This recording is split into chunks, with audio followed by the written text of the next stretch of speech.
hardware ability.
Good evening. I'd like to call the Planning Commission meeting for May 14th, 2024 to order. If we could all please stand for the Pledge of Allegiance. Pledge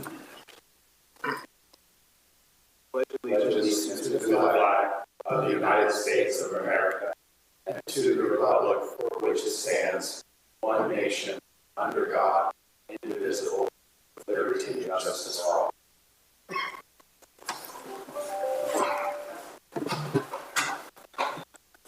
All right, thank you. Let's have roll call. Commissioner Marlowe. Present. Commissioner Connolly. Here. Commissioner Davis. Commissioner Neal. Here. Commissioner Kogler. Here. Commissioner Covarrubias. Here. Chairperson Christensen. Here. The record will reflect that Davis is absent. Okay, thank you. Staff introductions, please. Melissa Boyer, City Clerk. Warren Frace, Community Development Director. Darren Nash, City Planner.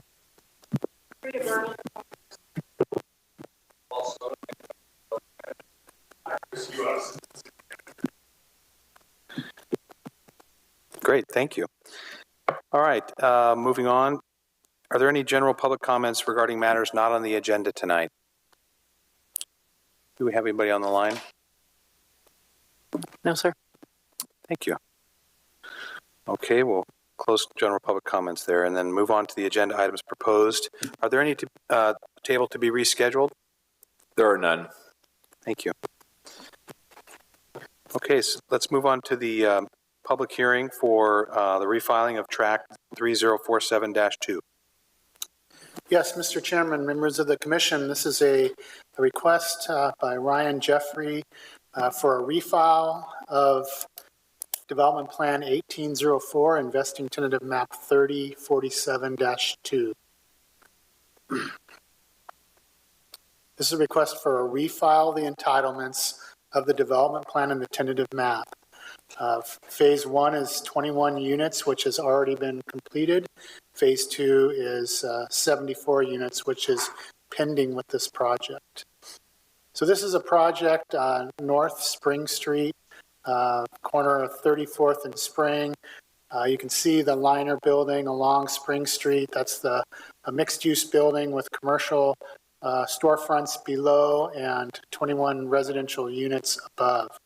The red rectangular area is the phase 2 of this project, which is 74 multifamily units, I believe 2 different buildings for this site. So here's the site plan showing building 1, building 2, like 3-story buildings with the associated parking. There's a rendering of what was approved originally. So this building, or this project, was originally approved in 2018 by the Planning Commission, went through a series of time extensions since then. However, the most recent time extension was due February 11th of 2023, and they did not get a request for a time extension filed prior to that date. So Mr. Jeffrey submitted a request for a refile. Staff has reviewed the project. There are no changes being requested as part of the time extension request. So generally, when the entitlements expire, if the zoning's still the same, if it's still a project that checks all the boxes for in this case, the Uptown Town Center plan, then we process what's called a refile, which is similar to the time extension process that you are familiar with. So with this, what we're asking the Planning Commission to do tonight is to re-entitle this project by approving the draft resolution A, approving the refile.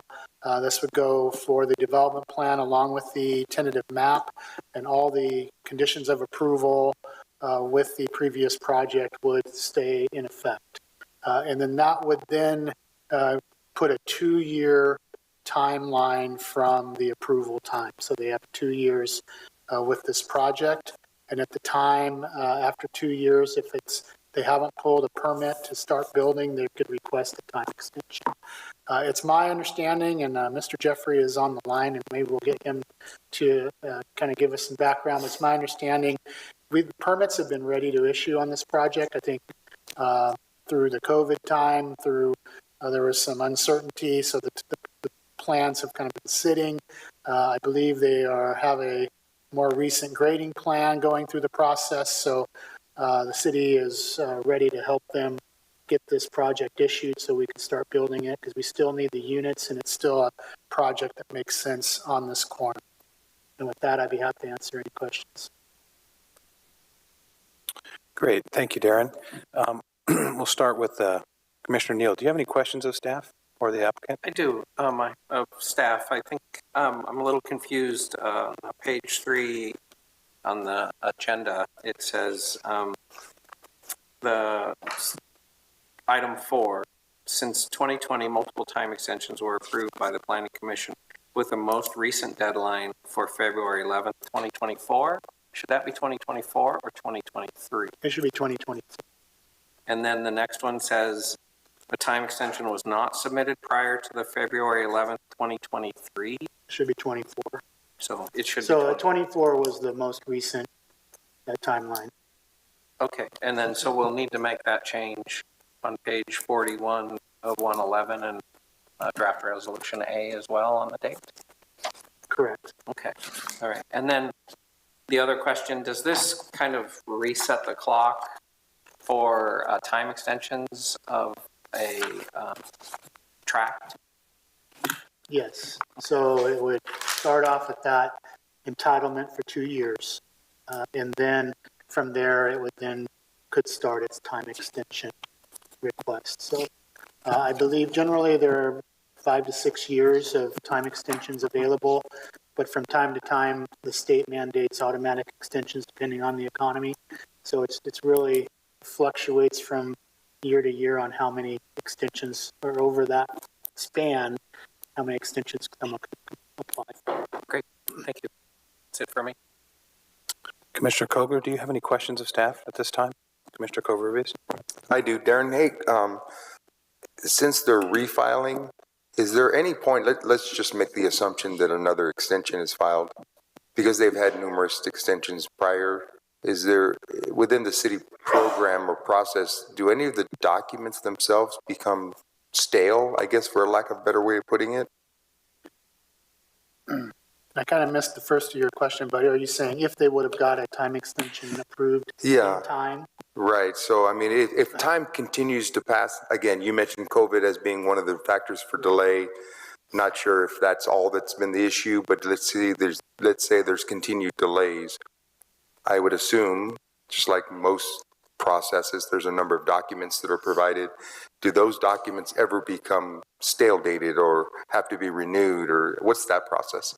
So with this refile, there is a resolution of the Planning Commission's action if the Planning Commission chooses to approve the refile of approving the resolution. The resolution then refers back to those original resolutions from 2018 that have all the conditions of approval, the plans, because none of those things have changed. So it'll just be like a restart of the entitlement clock for that initial 2 years and then time extensions after that.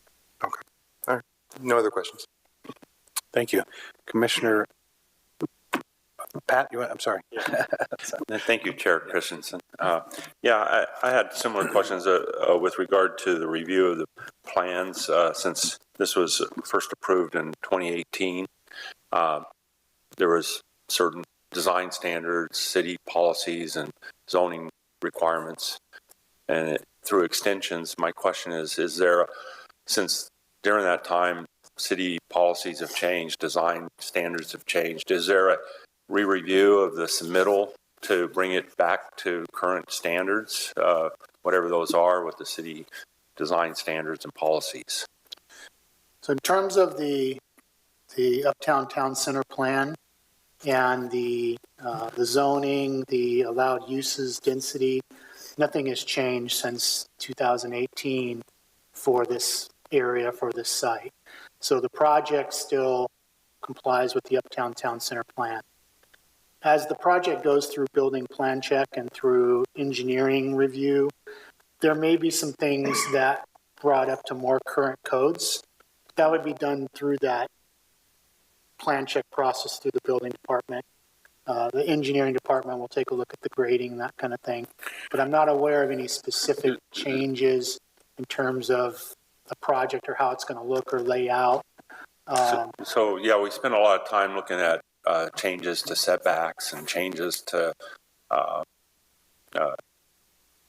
having the fire lane and certain dimensions and so much area of free open space. And sometimes those policies change, and it could be a major change to this development if there's a change in the current standards that weren't in effect when it was approved.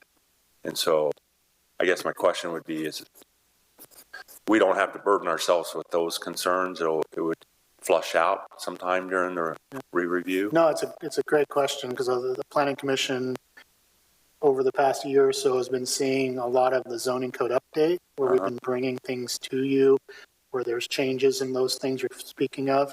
But this is in the Uptown Town Center plan, which isn't impacted by that zoning code update that we've been working on. So the setbacks, the parking, those are all subject to the Uptown Town Center plan, which is still in effect. And great. Similar to what was there. And not that this is the time to think about, there is a limit to number of times, but when does it get impractical to keep doing time extensions? This is what, we're almost 6 years since 2018, so 6 years. So it was originally approved in 2018, and the zoning code gives a 2-year time. So you automatically get a 2-year time to work on your construction drawings, get your conditions of approval, your subdivision, if that's part of it, to get those ducks in a row to actually work on the project.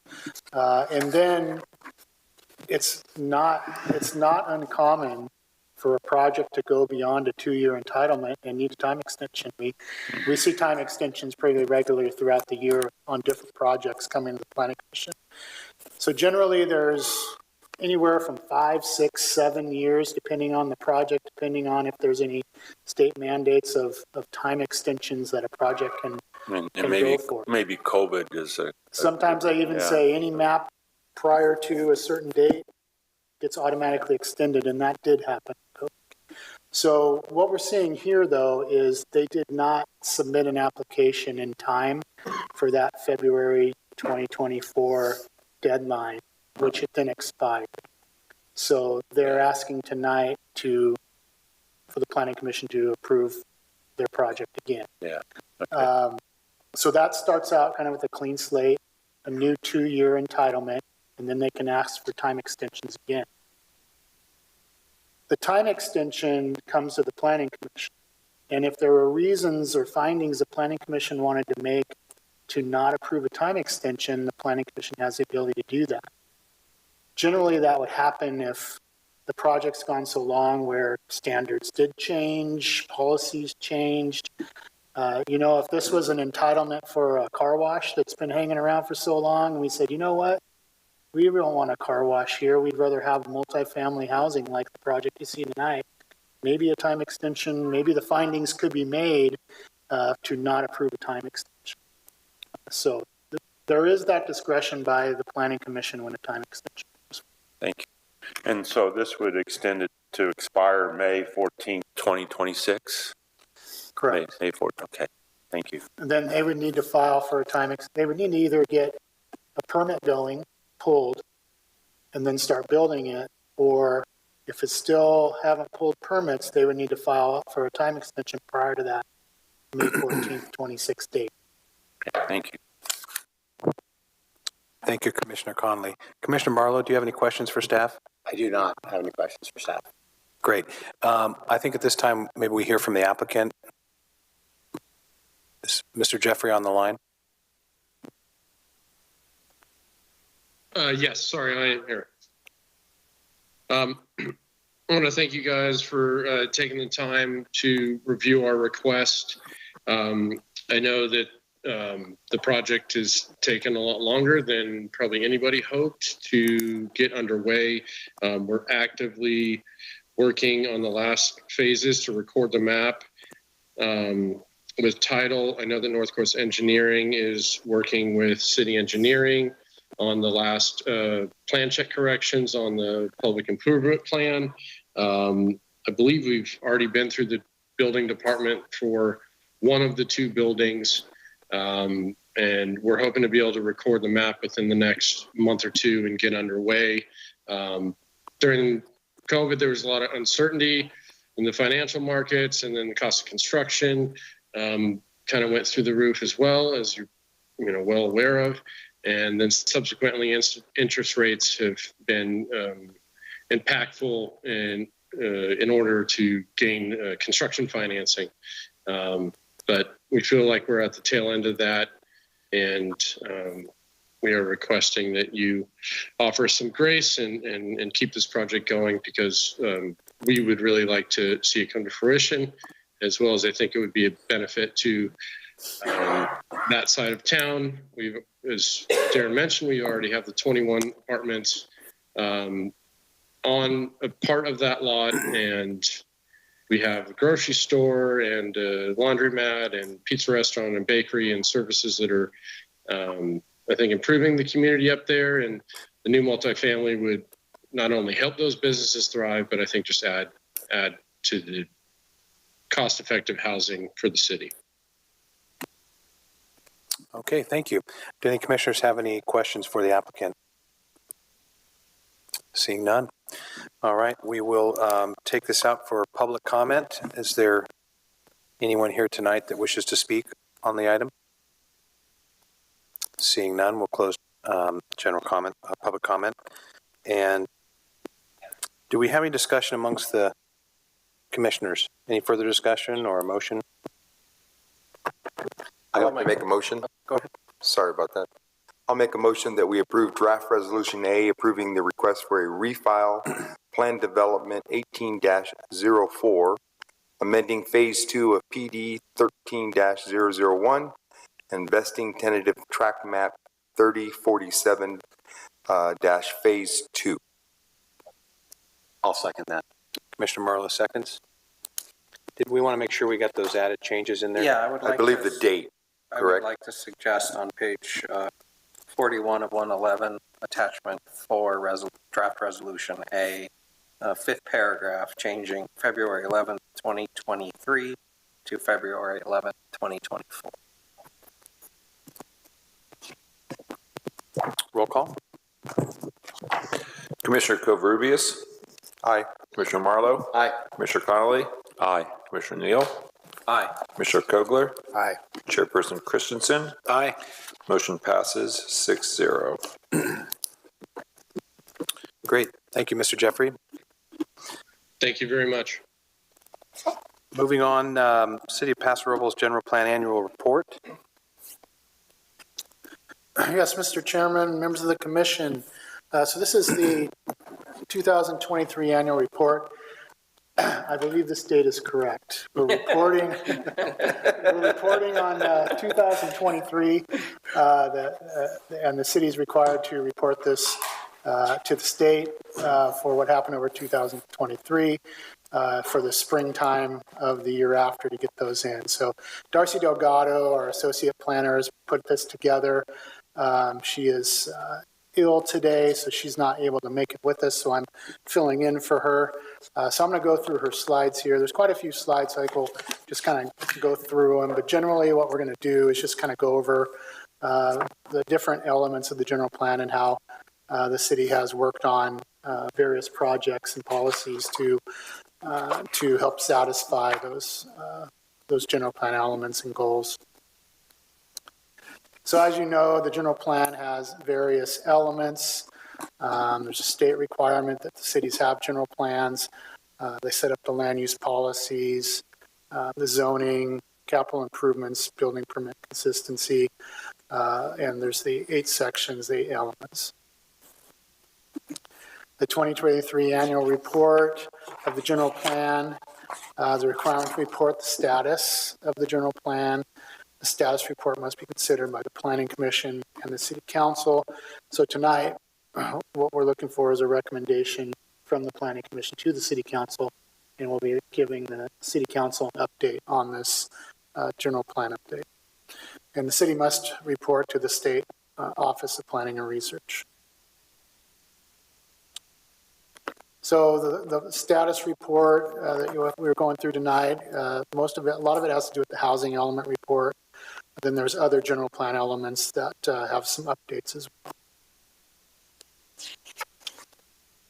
General plan policy implementation status, all city departments updated, status of actions, 240 policy action items, not including the housing elements. So one of the things that Darcy and some of her planners do is they get this information out to various departments and have them kind of go through, if it's public works related or if it's utilities related, just to have them kind of go through and comment on them. And then she gets that information and reports it here.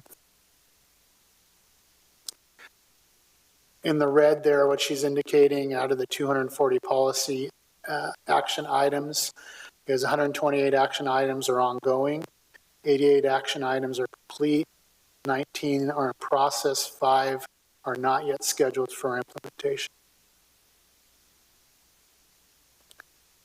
The major general plan activities are the land use element. So Planning Commission deals a lot with the land use element and the zoning, more specifically the specific plans that are happening. So the Olson South Chandler specific plan, the Beechwood specific plan, the Gateway annexation. Those are all projects that have been worked on over the last years that help us meet our goals and policies for the general plan. Circulation element was updated in 2019, noise element in 2019, housing element in 2020. real quick on some of the housing production, because I know you, Planning Commission, is familiar with these. But as far as the data goes, 284 units were built in 2022, 2023, 208 units were, and we'll have to take a look at, I'm not sure if this is built or applied for. I think generally these are built units. Housing production likely to increase with our specific plans and our multifamily projects that we have under construction at this time. The specific plan housing sites, 4,300 housing units when you take in consideration infill in the Uptown Town Center, the Beechwood units, Olson South Chandler, there's North Chandler, and then there's also the Borky area up near Cuesta College. That area has housing development going on at this time. This is the status of the specific plans. Olson South Chandler is currently under construction. A lot of the infrastructure, the underground utilities, the backbone roads, but we do actually have a few of the planning areas starting to construct up there. The Beechwood plan is still being worked on, even though there's nothing happening out on the site itself. They're working on their improvement plans, their final maps, getting everything's kind of ready for the point when they have a merchant builder come in wanting to take over one of those phases to be able to start building homes. Right at this point, we don't have anything specific on a time of when housing will commence there, but lots of work with the infrastructure for the Beechwood plan. And just a quick note, I know we'll hit it later, but tomorrow night we are having a workshop, or actually a workshop, open house at Virginia Peterson School to talk about the school site for the Beechwood specific plan, but we'll talk a little bit more about that in staff comments. River Oaks 2, as I mentioned, the vintage is the northern part of the kind of that senior gated community that is right now under construction. And then this is what they're calling the classics, or these are the larger single family residential. So quite a bit of dirt movement, road construction going on in the River Oaks project. Olson South Chandler, as I mentioned, is starting to come out of the ground with different planning areas. This is the apartment complex. That's the bottom picture is a recent picture of that complex, which is under construction. This is what's called planning area 13 up here, this courtyard cluster project here. And this is the Beechwood plan, and this is the park parcel, which is right here on Beechwood Drive, which is the discussion tomorrow night. Senior multifamily over in Woodland Plaza 2, near the old JCPenney building, is under construction. Habitat for Humanities has got this project going on North Vine. This was a project that's been around a long time, and it's really neat to see when you go by there, see these homes coming up. It's going to be a nice little project in that neighborhood. It's really bringing some new development of that area. So this is a good project, but an example of one that it's kind of been around a long time. They had many time extensions. The Red Tail Apartments is nearing completion on Creston Road near Food for Less. I think most of you are in this photo here on the groundbreaking ceremony for that project. This project, Red Tail, this is the same builder as the Arrive project that by Food for Less. So this project the Planning Commission saw within the last few years. Haven't really heard much out of them. I think they're kind of waiting to see what the market has for them and their loans and things before they submit for building plans on this project. So in terms of our RENA numbers or our regional housing needs allocation, the density units that are being reported, and Warren, maybe you can kind of help with this slide a little bit on this column here and the 855 over that period. Yeah, so these are units that have been permitted to date. So the top category is the units. Let me see the point real quick. So this would be extremely low-income units. We're required to build 356. To date, we've built 88. We're permitted 88. So we have 268 remaining. Low income, 120 remaining. Moderate, we've actually hit our target already, exceeded it. So that's great, being halfway through the cycle. Our biggest deficiency is above moderate units, and that's been the case here for quite a while now. But as those big specific plans go under construction, the majority of those units are market rate, so we're going to blow past that very quickly. So right now we're looking at another 855 units to build for the next 4 to 5 year period. And based on all the projects in the pipeline, we expect that we'll exceed that by quite a significant number. Thank you.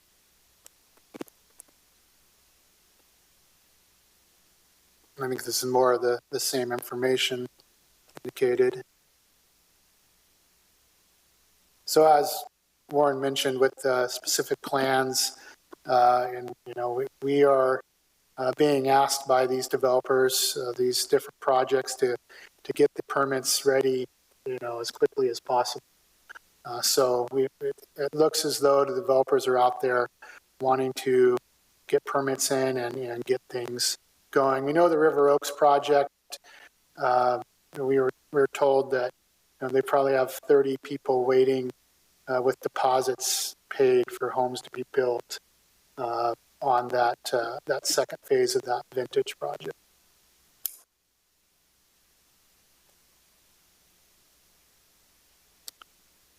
The Housing Constraints and Opportunities Committee was involved with the housing element when that was going through, back when it was approved. We've gone with them with the zoning code update early on, so they're still involved in the building of housing and trying to reduce constraints in building housing. So when there's things that we assemble that group for, we can take it to them, review it. The most recent has been the zoning code update.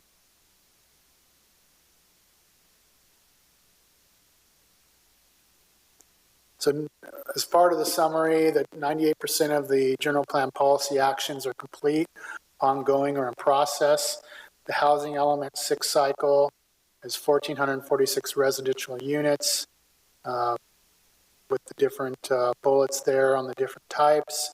515 units have constructed, 142 certificates of occupancies issued, 208 units under construction, 91 residential permits ready to pick up. Entitlements are about 830 residential units. And with that, we'd be happy to answer any questions. Great, thanks, Darren. Commissioner Marlowe, do you have any questions from Darren? I was just curious, there's a legal requirement to build, and I'm sure I've seen this before, above moderate homes. That seems like a kind of a silly requirement. I'm just curious. It is part of your RENA allocation. You have to zone for and accommodate all the different categories. So technically, yeah, there's the same requirement for above moderate as low. I don't know if the penalties are the same or the scrutiny is the same at HCD, but they're all allocated the same way. Okay. That's all I had. Thank you. Commissioner Conley? No questions. Commissioner Neal? We saw that project come in that was a rental project on the Beechwood, no, the Olson Chandler that had the ADUs. Do we know where we think that might come in on the affordability index, or have we accounted for that in those numbers? Well, we understand it's a market rate project, so I think it's not going to be the lower, but that's when you get into the, the development by design, and the density, the layout is what, I don't know exactly what category that would be, but we do know it's a market rate and not a low income. So we may be doing a little better on our middle of the road number, huh? When they get rolling, I don't think it's going to be hard to meet that. Great, thank you. That's it for me. Mr. Kogler? Thank you, Mr. Chair. Just one quick question. The pace of housing, it looks like we're 50% through the time of the RENA cycle, and we have 36% of the housing units built, but I assume, based on your comments, you expect that pace will accelerate as we move forward with the specific plans and constructions. Yes. So we issued 200 permits in one day in April, and I think that's the kind of chunks we're going to start seeing more often. Seems to me, if I remember the chart that Darren put up, the annual expectation line was like 250 a year or something. Yeah, we're going to be up in the 400 to 500 units per year probably for the next couple years or so, based on all the merchant builders that have projects they've purchased that they now need to build. Commissioner Covarrubias? Warren, just for clarity, so we have until 2028 to meet this, what we've set as our standard. If that's not met, my understanding is there's penalties, correct, that can be implemented? So what happens is, at the end of this cycle, we'll move into the next cycle. We'll get a new RENA allocation, and then we have to demonstrate to the California Department of Housing and Community Development that we have an adequate plan to provide for our housing.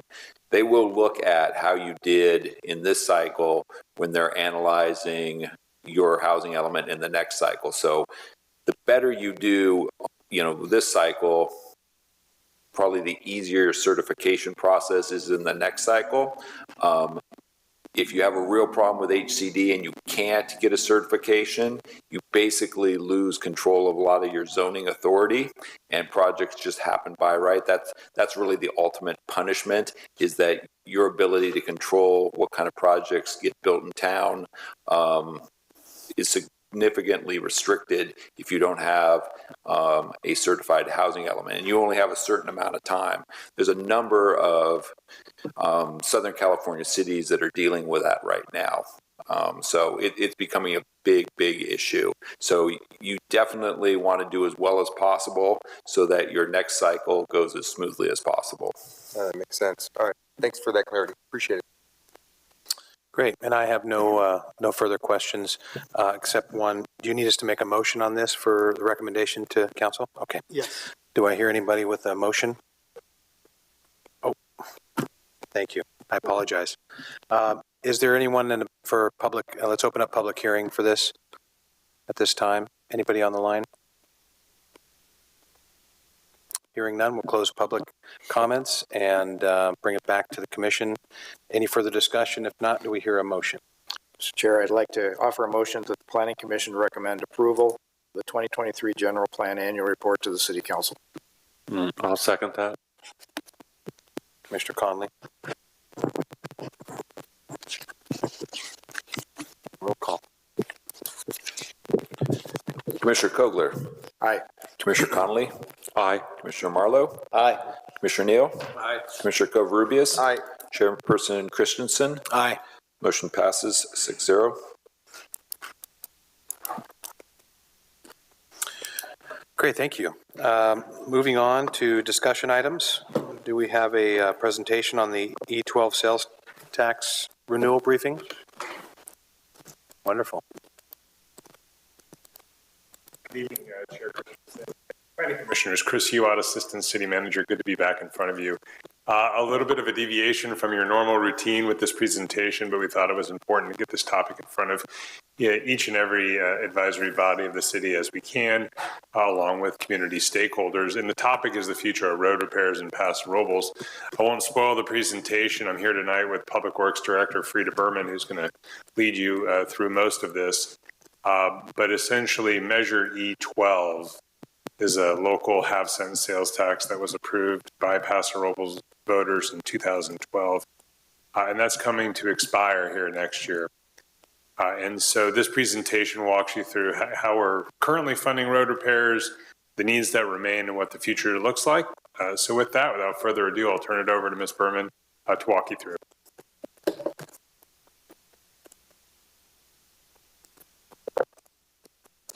Thank you, Chris. Frida Berman, Public Works Director. We're going to start with a short video.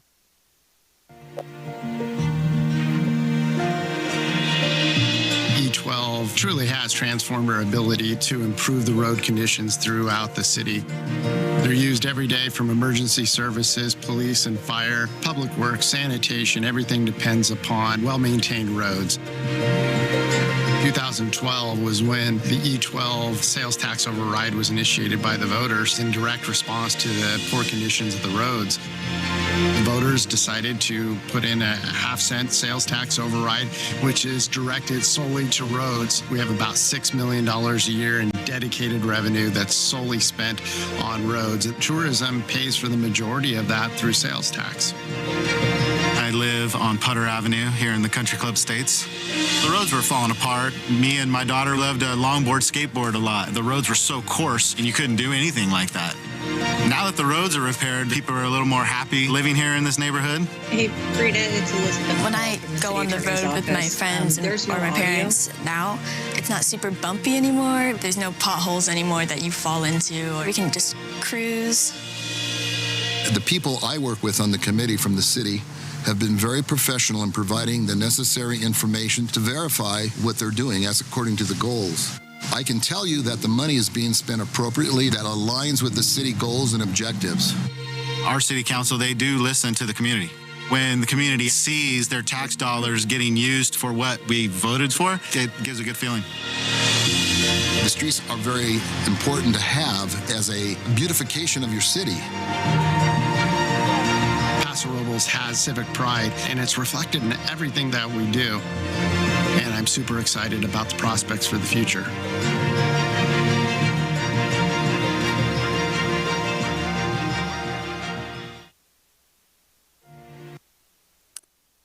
As mentioned in the video and by Chris, Measure E12, a half-cent supplemental sales tax dedicated to street maintenance and repair, was passed by the voters in November 2012 and expires in less than a year, in March of 2025. Annually, E12 funds between $6 and $7 million in road repair, all of which stays in the city of Paso Robles. It's not shared with any regional projects. The Supplemental Sales Tax Oversight Committee provides input and reviews all projects and expenditures, as does the City Council. E12 has provided funding for over 35 different road maintenance projects focusing on arterial and collector roads. These expenditures total more than $46 million, with an additional $32 million committed toward uncompleted projects. Now, the purposes of this slide is not to read all the streets that we've, 27 of them, road segments that we've completed, unless you're looking for your own street on this list.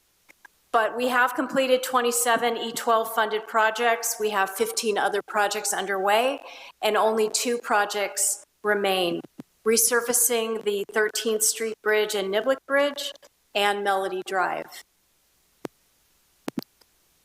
To provide some context, Paso Robles has more than 150 lane miles or 33 million square feet of asphalt. 72% of it, almost 72% of it, is in residential areas. However, if you'll look at the map on the left, Most of the areas, if you look at the magenta roads that are incomplete, are in those residential areas. And that focus on arterials and collectors, the green roads, is at council's direction. And it has a lot to do with the pavement condition index, which I'll go over in a slide or two. But I think the best way to put it is more bang for your buck. The arterials and collectors, repairing them with those roads which might only require a grind and overlay, have a greater impact, positive impact to the road system than a residential street that requires full depth reconstruction, which includes curbs, gutters, ramps, and even utility replacements. Our engineers that we work with estimate that we have more than $350 million of road repair work that remains. And that includes associated utility replacements, which add about 40% to the cost. The west side streets, more than 100 years old. Some of those pipes are just as old. We're not going to go in and repair a road and then have to tear it out again if there's something happens to old sewer and water lines. So we take that opportunity to go in there and do those utility replacements at the time we reconstruct the road. So I was talking about the Pavement Condition Index, or PCI.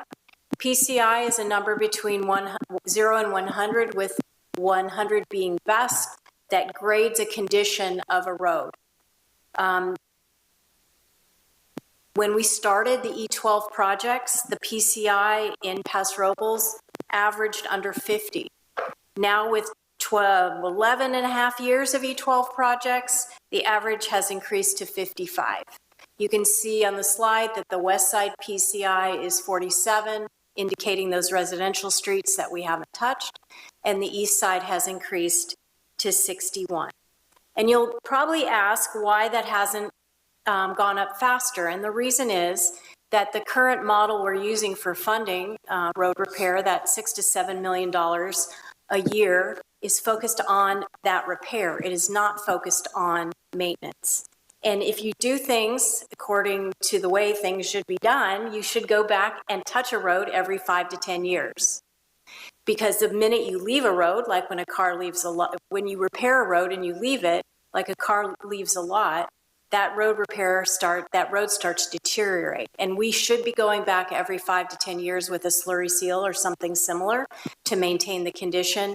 And with the funding model now, which is basically pay as you go, focused on the next repair project, we don't have those maintenance dollars. And to case in point of the roads that keep deteriorating, on the left is Oak and Fifth, and on the right is Fourth and Olive. On the left is 22nd and Vine, and on the right is Fourth and Oak. So what happens when E12 expires? We lose that dedicated $6 to $7 million of road repair funds, and our average PCI, instead of slowly going up, goes down. And if the City Council considers moving forward with road repair without Measure E12, other funding sources like the general fund will have to be considered, with potential cuts to those programs, to my own public works programs, to library, to recreation. Police and fire have the greatest general fund allocations, and although Measure J20 was passed, a 1 cent supplemental sales tax, to with 3 council adopted goals, police, fire, and roads, and we've used $10 million for road repair. If we don't have Measure E12, either the general fund dollars or J20 dollars could be significantly impacted, with fire and police service, staffing and equipment and facilities funding jeopardized.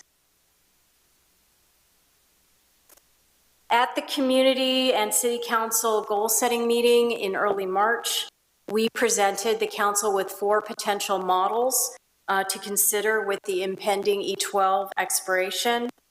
Model 1 is the same half cent that is now in place, but without a predetermined sunset date. The current measure has a 12-year sunset date. If we renew it without a sunset date, it allows for more funding options, meaning that the city can bond, and it's not a bond that you'll see on your property tax, but it's called a revenue bond. They bond against the potential income, and we can potentially get $59 million in road repair in the first 5 years for road repair, allowing to accelerate the repairs and not just $6 to $7 million a year. The part that I love is that this plan also allows for $2.5 to $3 million annually for maintenance in perpetuity, meaning that critical maintenance piece going in and maintaining the roads that we just fixed happens. If we renew Measure E12, there is a $5 million state contribution that we're eligible for, and our average PCI is expected to increase to 60 by 2055. Model 2 is to renew Measure E12 at the current half cent with a sunset date. This is that pay-as-you-go model that I described, which is basically focused on repair with no substantial maintenance dollars available. And PCI will not increase significantly because the roads are going to be repaired at a pace that the others are deteriorating at, so the PCI does not appreciably change. The third model we presented to council was increasing the supplemental sales tax to 1 cent. And this basically, allows us to accelerate the road repair in the first 5 years even further by bonding for about $118 million in the first 5 years, or $24 million a year. The reason this would be attractive potentially is we could get one of those major contractors to basically base themselves here in Paso Robles and just repair roads. Now, that also has to be considered along with community tolerance for a city being torn up all at the same time. But it is a potential model that will accelerate the road repairs even further. This would be, again, with the $2.5 to $3 million available for maintenance in perpetuity. We would be eligible for the $5 million state contribution, and the PCI would be expected to increase to 65, which is about the state average by 2045. The fourth model presented to council was if they choose not to place the measure on the ballot for renewal, or it is not voted in by the voters. Again, I have nothing good to say about this one. We would have to we would lose the $6 to $7 million annually that we have now at a minimum. We'd have to, if they choose to continue with road repairs, we'd have to look at reductions in other areas, and we wouldn't be eligible for the $5 million from the state.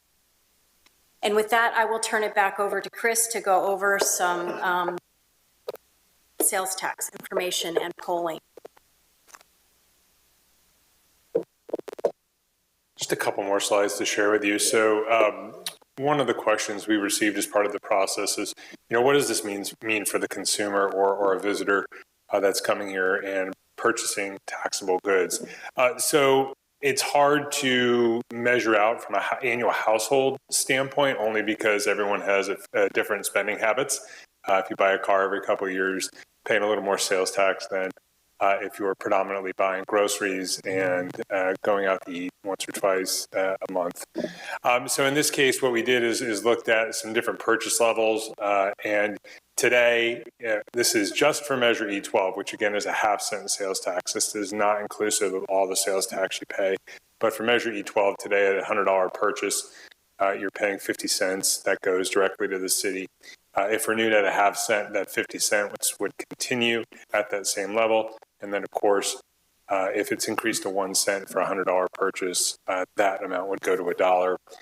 again, at the $50 purchase level, it's the quarter at the half cent, and then a 50 cents at the 1 cent, and then for a $20 purchase, 10 cents today.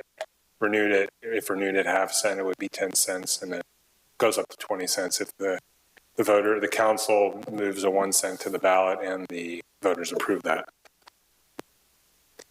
So as part of the stakeholder engagement, the city did conduct a survey of 600 likely voters within the community, statistically valid survey. And the survey was lengthy. It took about 15 to 20 minutes to get through. This is not a comprehensive review of the survey, but some things that we wanted to pull out essentially is that road repairs and road conditions remain a top priority of the community. Affordability, housing costs, and homelessness are up at the top as well, kind of lumped in with road repairs as those top priorities of the community, but road conditions did come to the top once again, as they have in past year surveys. When the polling, what they do is they ask essentially whether or not the voter would be in support of a half-cent sales tax continuation in this case. It's a general tax measure, so it requires 50 plus 1% to pass. They ask it multiple times in multiple different ways, and every time they asked it, it came back at 60% plus in support, likely support of the half cent. They did ask about the 1 cent. It was polling at slightly lower levels, anywhere between mid 50s and high 50s, with about a 4.5% margin of error, give or take. So I did want to take a moment to recognize the fact that visitors to our community do pay sales tax in their purchases as well. And when we tried to measure or give you some context for this, we do have some limited resources or limited data. One of the data points we have is per capita sales tax, so how much sales tax is generated on an annual basis on a per resident level. And out of the 539 agencies that receive sales tax, so cities and counties throughout the state, Paso Robles ranked 73rd of those 539 agencies in per capita sales tax generated. Just to put that in context, the city on a per capita basis generates more sales tax than the city of Santa Monica, the city of Santa Barbara, the city of Sonoma, the cities of Ventura and Oxnard, and really 466 other cities and counties throughout the state. We can also look at it at a different way on a quarter by quarter basis, and what are the per capita taxable sales that are occurring within the city. In this last quarter that we have data for, you can see the city on a per capita basis was significantly higher than the county and then the state average as well.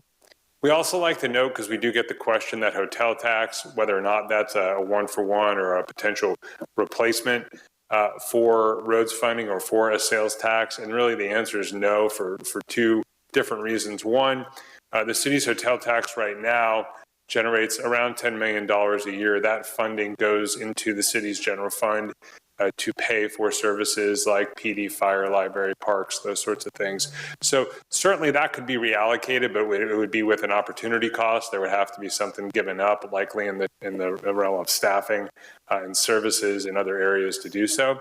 But then the question becomes, can you just increase the hotel tax and that'll take care of it? Well, because that'll be new revenue coming in. 1% increase in the hotel tax generates about $750,000 a year, just for perspective. We also like to talk about exemptions. Not everything is taxed from a sales tax perspective. And the most common exemption is groceries. So anything that you go buy at the grocery store that you bring home and prepare, you're not taxed on. Prescription medicine is another common exemption. All your utilities are non-taxable that you have at your house or your place of business. Wheelchairs, crutches, those types of medical devices are non-taxable. And then animal feed and certain plants aren't. My favorite example is you go to Lowe's or Home Depot and buy an orange tree. It produces fruit, no tax. You buy a landscaping bush, you get taxed on it. It's a state of California law. The exemption documents are pretty thick and an interesting read.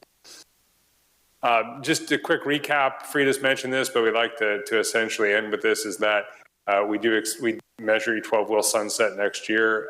It has to be placed on the November ballot if The council and the voters would like to see it continued without interruption. Continuing that half-cent amount would not increase the sales tax rate from where it is today at 8.75%. And if it doesn't continue, again, we are looking at some pretty significant budget impacts should the council want to continue to fund road repairs at the levels they are today. There is stringent oversight, so there is a committee, as Frida mentioned, that reviews all the revenues and expenditures through this measure, as well as Measure J20. On top of that, the City Council approves the budget and every expenditure associated with the measure. They approve all the contracts for the work that's being done with those measure funds. And those measure funds are also subject to annual outside audits as well. And then again, all that revenue doesn't go anywhere else. It doesn't go to the county or the region. You know, there's been some discussion of a regional transportation sales tax. This is not it. All this revenue stays here. It doesn't go to Sacramento or anywhere else. Just quickly end with the timeline. We are in the spring, late spring of 2024. We anticipate this discussion coming to the City Council at their next meeting next week to get direction on how they would like to proceed. If they would like to proceed, the deadline to place a measure on the ballot, because we're subject to county and state election deadlines, is June 4th. That's the last City Council meeting a regular meeting we have before those documents are due to the county. So that's the timeline we're on here in the city. And then if it is moved in some form to the November ballot, it will appear on the November 5th general election ballot for voters within the city of Paso Robles. And it does require, as I mentioned, 50 plus 1% to pass. It is a general tax. So with that, that concludes our presentation. Frida and myself are here to answer any questions you may have, and appreciate the time. And for those of you who have seen it before. Great. Thank you very much. Commissioners have any comments or questions? Commissioner Covarrubias. I guess more of just a general, how recent was this slide presentation prepared? And the reason I ask is I've seen this 3 times. First time I've seen this, and this is the best one yet. So appreciate that. We've had numerous amounts of feedback over the time we're presenting it. As you know, we've been presenting this over the last 6 months, and it's been refined. And so this is the latest refinement. Appreciate the feedback. Trying to be responsive to the comments and the questions and the feedback that we've gotten. Yeah, I think the biggest topic that I've heard so far now in the 3rd presentation, and Frida nailed it, was they didn't talk enough in the 2 previous presentations about maintenance, because a lot of the feedback was, what's the point? They're just going to fall apart again, and we're going to be right back in the same situation. That seems to be the general feedback I'm hearing a lot of, and it sounds like Frida really highlighted the maintenance aspect of it. So just a recommendation going forward, any other presentation, maintenance is also a huge topic. So thank you for the presentation. Any other commissioners? Commissioner Conley. I have a question that the public might have as well. When you look at the slide, it's really good, and I think it really convinces you to support continuing it. But I think a question people have is they go to the gas pump and they pay a tax there. So is there some type of way of explaining where those the gasoline tax monies go to, and does the city receive a portion of that through the state gasoline tax? That's a very relevant and good question, and the answer is yes. The city does receive a portion of that gas tax, but just like sales tax, only a portion comes back to the city. So for the $1 and change that you may pay at the pump per gallon in state gasoline tax, we receive a small percentage of that back in dollars that we're able to use for road maintenance. So I think in total, because there's two different kinds of gas tax, without getting too into the details, but the city, I believe, it receives around $1.5 million, maybe slightly less, in total, SB1 and the historic gas tax. So it's not to the level of a local sales tax. So I hope that's helpful. But yeah, we do receive gas tax. It's just not at this level. And same with sales tax, if I may. Just the sales tax rate is 8.75%. 6% of that goes back to the state of California, and the city and the city gets most of the balance of that, with the county getting a little bit as well. So. Commissioner Marlowe? Nope. I did have a question. In regards to the total amount, I remember this was brought up before. I have seen the presentation before. I think at MLS it was a little shorter, and this is a much more detailed presentation, so I appreciate that. The city has the ability to add on to sales tax. What's the max on that? What point do we hit a threshold where we can no longer add another half cent or another half cent? Again, a great question. So the city is bound by state law that says that sales tax locally approved sales tax cannot exceed 2% over the base rate. So we're about a 0.25%, I believe, right now. Might have that number right? Yeah, we're about a 0.25%, half cent, excuse me, below the ceiling that the state allows. If the city was ever to want to go beyond that, or if there was a regional tax that was layered onto that, then there would have to be a process at the state to go through and get an exemption. That's happened in LA County predominantly, but not something that we're anticipating, at least in the near term here. It seems to me that, Model 1, in my opinion, seems to be the most, the best one, I think, in my opinion, as well, too. It seems the most practical and the easiest to get done right away. But great presentation. I really appreciate the details. I think it's like I said, it's really helpful to see all those aspects. I thank you. Thank you. Appreciate the time. Great. Oh, yes. I'm sorry. Commissioner Kogler. Chris, we're on the cusp of the council decision with the 21st. So June 4th comes around. There's 6 more months before there's a vote on this. What happens in those 6 months? Are there some community groups that are going to be out there helping push this, argue for this? Obviously, staff can't put themselves in that role. Will you continue with informational meetings? What's the campaign, if you will? Yeah, that's a good question as well, and you're absolutely correct. So the city cannot, and city staff, there cannot be any city resources spent on any sort of campaign type of activities. The city can provide information through things like a frequently asked questions sheet, through informational presentations that are providing information only. In typically what you see in local sales tax measures and state initiatives and anything else that's on the ballot is you would potentially have community groups that are potentially interested in it, supporting it, but that would be something for those community organizations to take the reins with. It's not something that the city can be involved in or staff can be involved in, regardless of who's leading that effort. Any other commissioners with follow-up questions? Great. Seeing none, thanks again. Appreciate the presentation. All right. We do have a public caller. Oh, yes. Online. Then let's open comment for that, please. Okay, that is Jeff Carr, and he should be live now.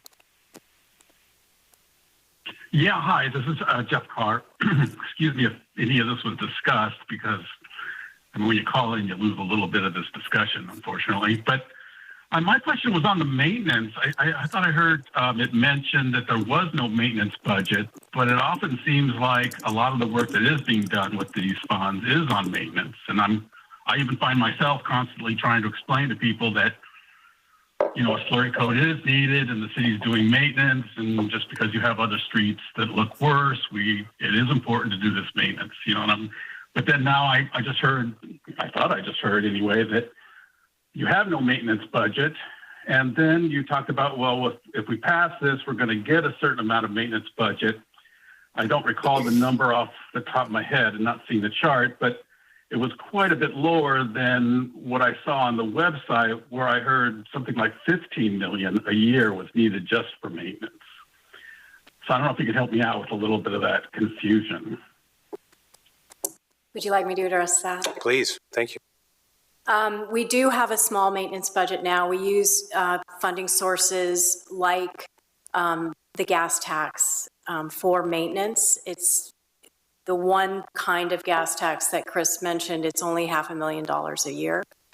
So we do go back to some roads, but it's not the $2.5 to $3 million dedicated to maintenance that would be available with E12. I'm not familiar with Mr. Carr's $50 million reference I'll have to look at the website and see what that is. But we do have a small maintenance budget. It doesn't account for all the roads. You'll note that Spring Street was reconstructed. We haven't gone back there.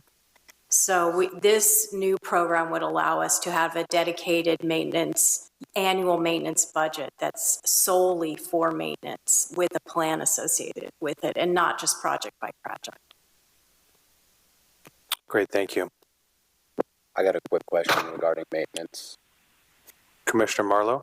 What do you guys define as new work and what do you define as maintenance work?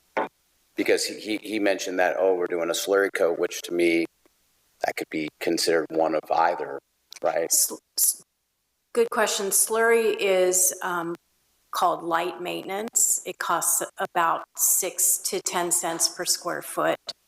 A road repair, medium or heavy reconstruction can go up to $15, $16 per square foot. So while we do some slurry seal annually, it's not we don't have the funding available to do all the roads that we've reconstructed in the last 11 years.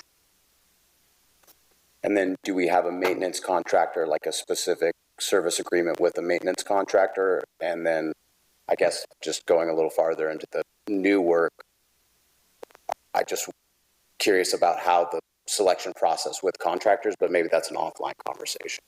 No, it's a good question, and it's a pretty simple answer. We're subject to the public contracting code, which means we're a low bid city. So over a certain projected contract amount, we need to put the project out to bid, and the responsive and responsible lowest bidder is awarded that contract. So we do not have someone here that's for maintenance and new construction. Correct. Understood. Any other comments from commissioners or questions? Do we have anybody else on the line, Melissa? No, sir. Great. Thank you so much. Again, thanks for the presentation. I think at this time we'll move on to the spaceport update. Mr. Sloan.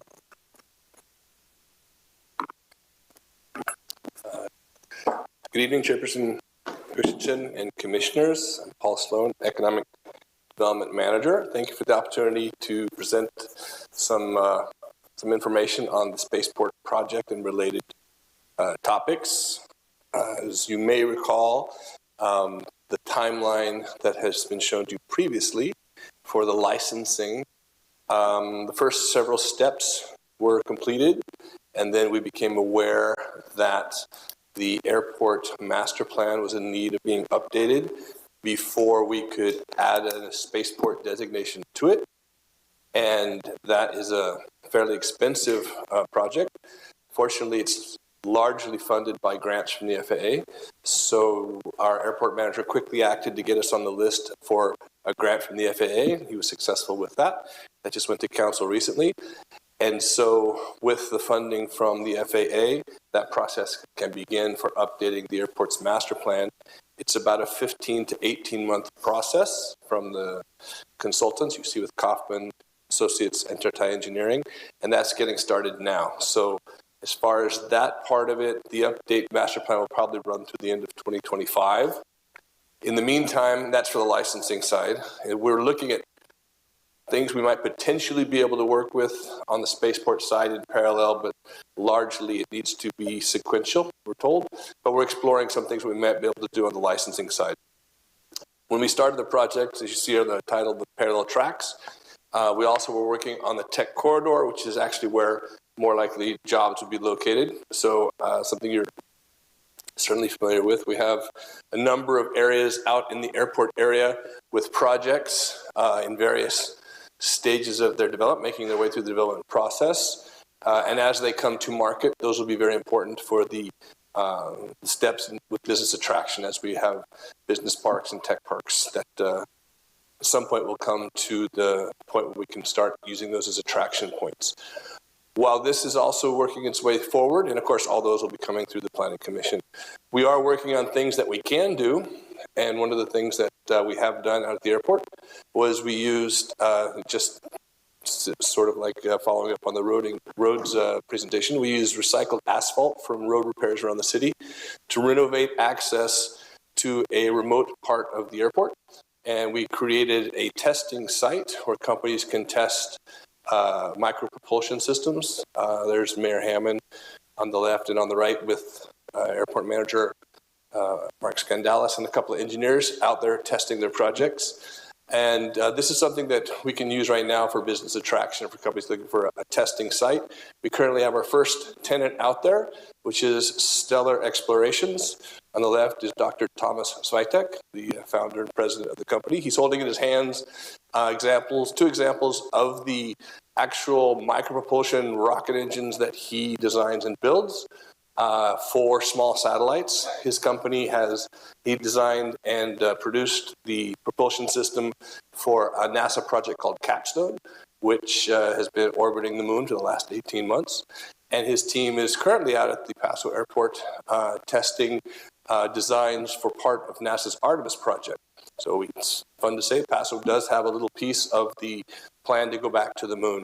And that's something that we can work to expand. Mark, the airport manager, is working to enhance our test site so we can try to bring more companies in. And it's a very, very low cost way to attract companies out there and begin to discover Paso Robles. In our toolkit, while we have a lot of things for attracting businesses here, our quality of life, the quantity of homes in the pipeline, our central location. One thing we do not have for business attraction are financial incentives. So we work closely with the Governor's Office of Business and Economic Development, or GoBiz, because they have tax incentives and tax credits. So we work with them. When companies are interested here, they can talk to the folks up in Sacramento on that subject. And so about a month ago, the Office of GoBiz actually contacted me and says, how many companies are you actually in touch with? And I hadn't actually looked at the list of companies, so I typed it up for them. And actually we have had, to date, 23 companies have expressed an interest of some kind in our Spaceport and Tech Corridor project. Of those, we have non-disclosure agreements that we've signed with 2 of them. We have letters of intent signed with 6 of them. And of the 23, 10 of the companies are international and 13 are based here in the U.S. A common theme among the international companies is they all say they already have U.S. customers, and by having an actual U.S. footprint, they can then expand that part of their business. And while we tend to sort of bash California a bit compared to other states, we are still the 5th largest economy in the world inside the 1st economy. And so there's a lot of reasons companies would want to come here. And so the governor's office has a foreign direct investment office specifically for providing tax incentives for companies to come here. So that gives us at least a financial leverage in talking with companies. We also have had, in addition to our local Cal Poly and Cuesta College, 3 academic institutions expressed interest in working with us in some capacity. Johns Hopkins Applied Physics Laboratory and Arizona State University, and recently the Center for Astronautical Physics and Engineering for the National Central University in Taiwan. Of those 10 international companies, they represent coming from Spain, the Netherlands, New Zealand, Singapore, Taiwan, Canada, and most recently Bulgaria. About a month ago, we had a delegation of tech company representatives come here to visit us, met right here in council chambers. We were not the only visit on their tour, but it's nice that at least Paso is now in the consideration set as they're visiting California. The group was led by Milena Stoicheva, who's the chair of the Board of Innovation for the Ministry of Innovation and Growth for the Republic of Bulgaria. She's very fond of California. She knows it very well. She studied at UC Berkeley. She also studied at MIT, so clearly she's not very smart. She's not very bright, so we have to speak slowly with her. But so she loves California, and if we can develop some kind of expansion for the company, it's great. While the group was here, the CEO from one of the companies which makes CubeSats, small sats, joined us by Zoom from London, where he was meeting with investors. And so that was kind of great just to have that bit of connection. And then, of course, they continued on with their tour. But that's sort of an example of the exposure Paso Robles is getting. What's interesting is to date, Paso Robles has spent no money on marketing. The visibility we have is word of mouth and press, media covering the story because it's of a certain amount of interest, and speaking at a couple of conferences. In January, City Manager Lewis and myself attended Commercial Space Week in Florida, and that's 3 space-related conferences combined. The first is the Global Spaceport Alliance, which I remember that's a group shot of all the spaceport people in the world. And also Space Mobility, which has a military focus, and then SpaceCom, which is commercial space. And what's interesting, that slide to the right I tried to put in there, a topic that goes across all of these conferences is workforce development and the needs for skilled labor. And of these skills, 3 of the most sought after skilled positions are welders, machinists, and maintenance technicians. They have all the engineers they need, but we've moved into commercial space where we're still doing research and development and design, but they literally say in their own words that they need people who can build things and fix things, because we're in the commercial area. And when we talk about potential job development here in North County, that's a great pipeline for kids coming out of high school, whether it's industrial arts, STEM programs, to go to a technical training program that'll lead to positions with head of household incomes. So that's encouraging. Just a couple real other quick slides. If we're going to work on whether it's space tech or any kind of tech, we're going to need to be wired and have good internet access. So as you may be familiar, last year in 2023, the city of Paso partnered with the city of Atascadero in creating the North County Broadband Strategic Plan. Because the 2 cities collaborated, we were considered a regional project. So we were able to apply for a grant from the California Public Utilities Commission, which we won. And that fully reimbursed, both cities covered the costs, so it cost neither city anything. And we were just informed recently that strategic plan has won an award from the California Association for Local Economic Development and for 2024. And the person from CalEd in Sacramento is actually going to come here next Tuesday at council and present the award to the city of Paso Robles. So it's kind of a nice recognition. And also, we've just completed developing a 5-year economic development strategic plan for the city. The last economic strategic document was created by the city 18 years ago in 2006. And a lot of things, of course, happen between now and then. And so we'll be bringing this to council soon. I'm not sure exactly when. We've been working on the 221 process. This was a very big project, lengthy. Lots and lots of collaboration with our stakeholder groups, the Chamber, the Wine Alliance, Main Street, working across departments here with Mr. Frace in community development, and taking all of these different areas, getting all of these needs and potential opportunities, condensing them down, distilling them into actionable items with tangible results and metrics. So we look forward to bringing that to you very soon. The first year of it, the way the funding is set up, is already funded using existing monies from SB 1090, which were the Diablo Economic Development Funds, which the city still has, which must be used for economic development. So at least the first year is already funded for that. And last but not least, which you may be aware, the theme this year for California Mid-State Fair is wide open spaces, super cool. And I thought it was fun that they came up with that. The fair contacted us 2 weeks ago, so Assistant City Manager Huat and I went out there and met with them, and they asked us in the Home Ec building, if that's what they still call it, on the Frontier Town Walkway, to create some displays about the spaceport project. And so we're in the process of putting together, on a fairly short timeline, some visuals to put in there, so as people are walking down to the Frontier stage, they can see some visuals. We have a CubeSat, and we're putting up some other visuals on what is horizontal launch, what is educational access to space, etc. They gave us 5 windows. They are 8 feet wide and 6 feet tall. They're huge. So we've reached out to the state of California and GoBiz, which is REACH, which is the Regional Economic Action Coalition for the Central Coast. They're going to do a window. We have an actual space plane company who's excited to provide visuals for that, which is great. Explain horizontal launches, Cal Poly, and then ourselves. So we have a lot of sort of stuff to put together in the windows, but it'll be kind of a fun thing to showcase the project to the public. With that, I'd be happy to answer any questions.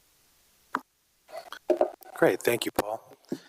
Do we have any questions or comments from commissioners? Commissioner Kogler. Paul, how many other communities, or maybe that's not the right term, but I'll use it, communities are vying for a spaceport as we are right now in the U.S.? In the U.S., there's, I'd say, about a dozen. That was a topic that came up at the conference. In California, none, but there's about a dozen or so in various stages of doing that. In various states, one of them is in Kentucky, and actually on Thursday, I'm the guest speaker for the Space for Kentucky webinar. They're asking about our process, and there's a lot of collegial spirit right now, but there's not a lot. The early spaceport projects, in my opinion, tended to be sort of a throw some money at get rich quick kind of a thing. But that's actually, the ones that work are based on business attraction. And so the good examples are the spaceport in Florida that the mayor visited, which is a horizontal launch in Cecil. And we also, the city manager and I met with the spaceport in Houston. It's at a general aviation airport. Never launched a thing, but they have generated $5 billion in economic impact because of businesses they've attracted with major NASA contracts. So at the conference, they listed Paso among them. I think it was about 12 or 15 that are seriously going after it at some capacity. So as well, obviously we see that some states are far more aggressive than others with economic development assistance. How does California fare compared to others in terms of the resources you have to draw upon compared to a state who maybe is more competitive? That is an exceptionally timely question. So tomorrow afternoon, I'm flying with the mayor up to a meeting specifically on that in Sacramento that REACH has organized. Because about 2 years ago, the state of California formed a space task force, which they didn't have before, but not much has happened since then. And so this is literally a meeting. So we're there with Vandenberg and SpaceX. The fact that we're at the table is pretty interesting to decide what is California going to do with this major aerospace state between Silicon Valley and Southern California and Vandenberg and Mojave. At the state level, there hasn't been that leadership position. And that's what this meeting is about, is what does the state tend to do? If you look at tourism, the state has Visit California, for example. And then you have county and local tourism under that umbrella. We do not have that today, either in a leadership or a funding position, whereas if you look at the programs in Florida and Colorado, they're significantly further along than we are. So I look forward to sharing with you, or the mayor may share that with you. The meeting is Thursday morning, and it's specifically on that topic, is California getting in the game? Yeah, so.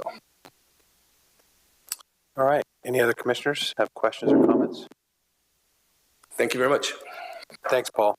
Do we have any on the line that had any comments? No, sir. I'm sorry. Okay, thanks. Sorry. All right. Thanks again, Paul. Great presentation. Moving on to the consent calendar. Do we have any comments on the consent calendar, or do I hear a motion? I'll motion that we approve the consent calendar, DRC minutes for March 11th, 18th, 25th, April 8th, and the 23rd, Planning Commission meeting minutes. Do I hear a second? I'll second. Commissioner Kogler seconds. Roll call. Commissioner Covarrubias. Aye. Commissioner Kogler. Aye. Commissioner Neal. Aye. Commissioner Marlowe. Aye. Commissioner Connolly. Aye. Chairperson Christensen. Aye. Motion passes 6-0. Thank you. Moving on to other reports. Do we have a report on the Paso Robles Streetscape Ad Hoc Committee? Yeah, we did report back out to the council. They gave us direction to host that open house with all the stakeholders and property owners along Paso Robles Street. We're still working on setting up some dates for that. So that's in staff's court to schedule that open house. Okay, great. Any comments on that, commissioners? Or okay, we'll move on to the Housing Constraints and Opportunities Committee, the zoning code update. So no housing constraints and opportunity committee meetings are currently scheduled. We are wrapping up the zoning code. We do expect to have a revised complete draft of the zoning code available for the commission review either next meeting or the following meeting. So we're getting really close to the finish line, hopefully, on this. So yeah, get ready for that. Okay, thank you. Development Review Committee rotation schedule. Do we have any commissioners that need any changes on that?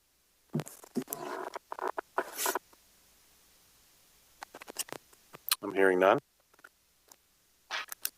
And moving on to planning commissioners' comments. Do we have any comments from planning commissioners? No, I will just say that Commissioner. Just one quick, I would compliment Darcy, and she's not here, but the work she does to put this general plan report together, and not taking away from the participation she had from others, but it's quite an effort, and I appreciate it, and I read most every word. Any other comments? I just wanted to say I appreciate the reports, the discussion items. I think that really helps us communicate with the community, and I appreciated that they went to greater detail on the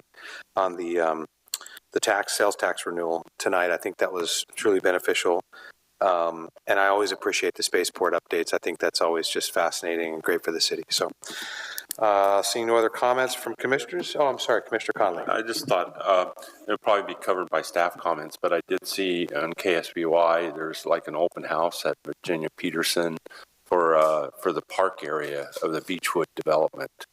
And so I'd be interested in hearing more about that in the staff comments. Right. Okay. Well, let's do that. Let's move on to staff comments. Okay. Very well. Well, let's start with that. So part of the Beechwood specific plan, and Darren showed you a quick slide of that, included a community park, an 8-acre park that would be built by the developer, but it would be a city owned and operated facility. So we're ready to get into the actual final design of it. We have a concept design that was part of the specific plan.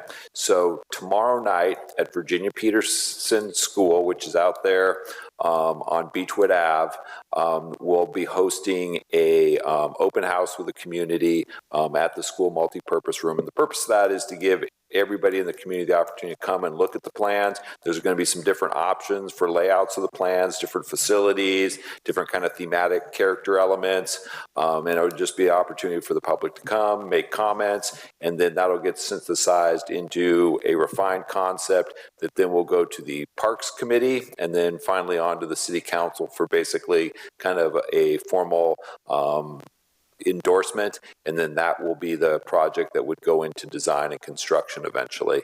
It's required to be done, I think, by about the 200th unit in that project. So we expect they'll probably be breaking ground end of the year, early next year. So probably the park will need to be finished sometime, by 2027-ish. So we're getting close to that already. So we've sent out over 1,000 notices to the neighborhood. We're getting the word out. It's open to the entire community. It will include youth recreational facilities for like Little League and soccer that, will serve the entire city. So this is more than just a neighborhood park design exercise. And then other things that are going on, it's Bike to Work week, I think, or month. So tomorrow we'll be hosting a bike breakfast in City Park. So if you ride your bike to City Park tomorrow morning, you can get a free breakfast burrito. So Katie's encouraging all planning commissioners to show up. She's taking roll, actually. So that's great. Other things going on, we've received applications for a number of kind of large resort projects throughout the community. So those have all come in the last couple of weeks. We're kind of doing a preliminary review of those, but it does show that I think the interest in tourism and almost large-scale resort tourism continues to grow in Paso Robles as we become really a destination. So those are interesting projects as they kind of move up further. We'll get them over to DRC, and you'll start to get up to speed on those if they really tend to progress. The other thing we want to talk about is Airport Road. You may have heard that we put in a lane closure at Airport Road and 46 recently. The so-called pork chop has now been installed, so that left turn's been cut off. Basically, that would be the traffic coming down Airport Road wanting to head east. You can't make that move anymore. We had to eliminate that just because of the significant safety issues involved there. So that is basically part of a 3-phase approach to improving the circulation in this area. So the pork chop's done, that's phase 1. Phase 2 would be the Wero Creek Bridge that then would provide that parallel connection. Basically, this would be the new Airport Road connection down to Wisteria. So Wisteria is where Justin Winery is. They just completed this roundabout here and this segment of New Airport Road. This is all completed now. So once the city builds the bridge here, we will have a connection basically from the airport down to the signal light at Golden Hill. And then finally, the third phase, the ultimate completion, would be the bridge over 46 at Union Road. That would connect basically Union Road then up to the airport. So pork chop's done phase 1, phase 2, Wero Creek Bridge, phase 3, the 46 Union Bridge. Okay, zoning code, we talked about that. That's going to be coming back soon. Speaking of Cal Poly, so we have the Cal Poly students, a grad class, actually looking at this area south of the interchange, which is basically referred to as North Chandler Ranch. When the interchange gets rebuilt here, this really changes the dynamics of North Chandler, that area kind of behind and around Barney Schwartz Park, opening up a lot of opportunities for housing and commercial uses. So we've challenged the Cal Poly class with kind of exploring what the range of opportunities might be in that area. So they've been working on that all quarter. They're going to be making a presentation to the Planning Commission on Thursday, May 30th at 4 p.m. here in the chamber. It will be an agendized special Planning Commission meeting, so we're hoping most of the Planning Commission can come. We've seen some previews of the presentations. They've come up with some really cool stuff there, so I think the Commission will be very interested just to kind of review it. It's just an informational item. There's no action on that. And then let's see, we have an infill project kind of on 12th Street that we're trying to get through DRC. I think we're pretty close on that. We should have that ready for commission in June. And then finally, speaking of the fair, the Planning Commission meeting of July 23rd will be canceled so that you can all go to the fair. And that'll conclude staff's report. Warren, it's Elizabeth. I'm not sure if you can hear me. Yes, I did want to take a moment to introduce Andrew Fausto. So to the Planning Commission, Elizabeth Hull here, the city attorney. Annie Branham has been serving as your Planning Commission attorney for the past year or so. She has taken a position in-house with the city of Vacaville and is no longer with Best Best and Krieger. We are sad to see her leave, but wish her good luck in her new adventure. And so you will be working with Andrew Fausto, who is an associate also with the firm going forward. And I think Andrew is online and can tell you a little bit about himself and his background, but he's excited to be here and work with you guys going forward. Absolutely. Thank you, Elizabeth, for the introduction. Commissioners, thank you for the very thorough and comprehensive presentations shared tonight. It's truly impressive just to see what the city, just the progress that it's making, and more than anything else, the plans that they have in place. As Elizabeth said, I'm excited to join as the new attorney for the Planning Commission meetings. Annie has spoken so highly of the group, so I'm very excited to work with all of you individually and getting to know you moving forward. Ultimately, my role here is to support and assist the Commission in any way possible, and I truly mean that. Whether it's providing legal guidance, I know we have the zoning code updates currently in place, procedural questions, whatever it is, I'm here as a resource for you. A little bit of background, based out of the Irvine office, Best Best and Krieger, actually lived in the Central Valley for some time, so very familiar with Paso Robles. Had the opportunity to visit a few times, and lovely city with very beautiful and unique qualities.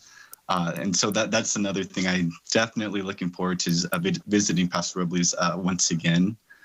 Other than that, if there's any questions or anytime anyone needs assistance, I'm always here. You're always more than welcome to reach out with anything you might need. And thank you again for having me tonight. Great. Thank you. Welcome. Glad to have you joining us. If there's nothing else, do I have a motion for adjournment? I would say that's all in favor, say aye. Aye. Thank you. All right. Good night.